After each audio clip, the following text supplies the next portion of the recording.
Okay, so now we're gonna caramelize this. I got the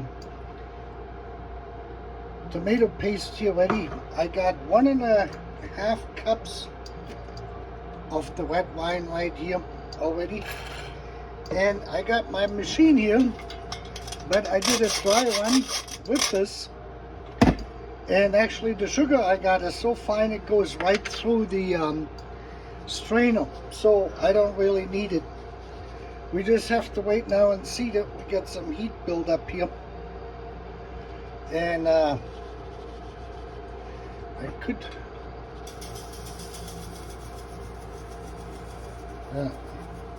cover this like this.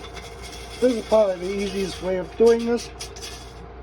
So we got the big pieces here out, and we got it pretty leveled.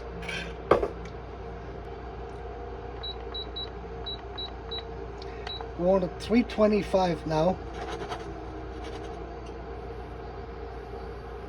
And now we can see the melting happening. You can see it right here. So we want to go with the unmelted stuff into the hot spots. It's coming here now. You just work with your pot.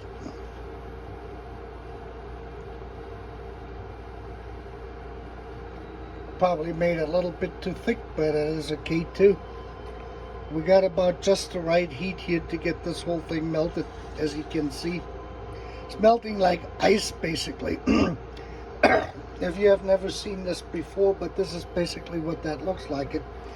I'm right at 325 degrees. You can see you don't have to use a stainless steel pan, but it will be done here in a second. As soon as this is done, we need a real good spoonful of this stuff. You can start working it in here on the sides already. You just start working it in. It will completely solidify. And now we're going down with the heat. 275. We don't want to brown this or burn it, but we want to get the tomato paste all worked in here and get some Maillard reaction in this. And this is the stage here before it goes black.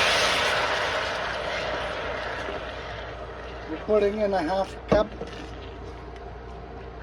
And now we're going to bring this whole thing to a boil.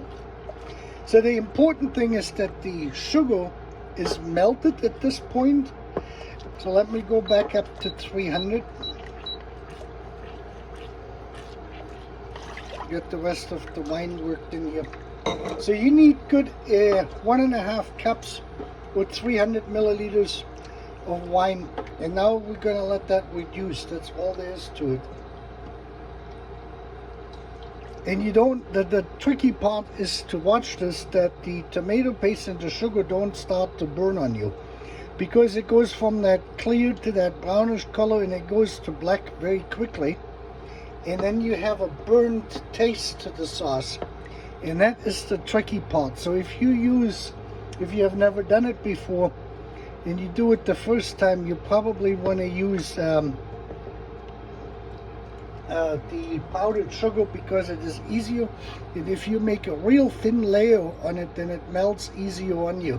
But it becomes very difficult to keep adding to it. So you got to get this just right.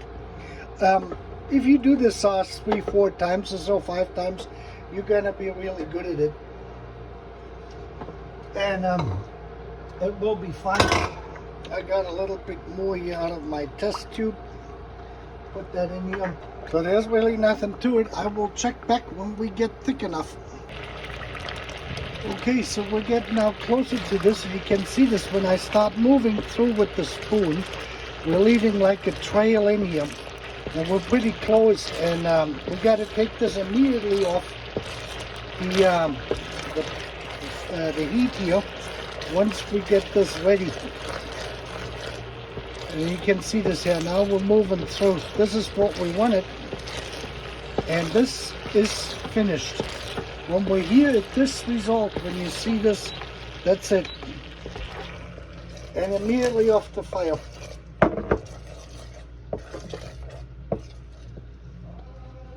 This is the neat thing. You see this? This is what we're looking for. This is our red wine reduction.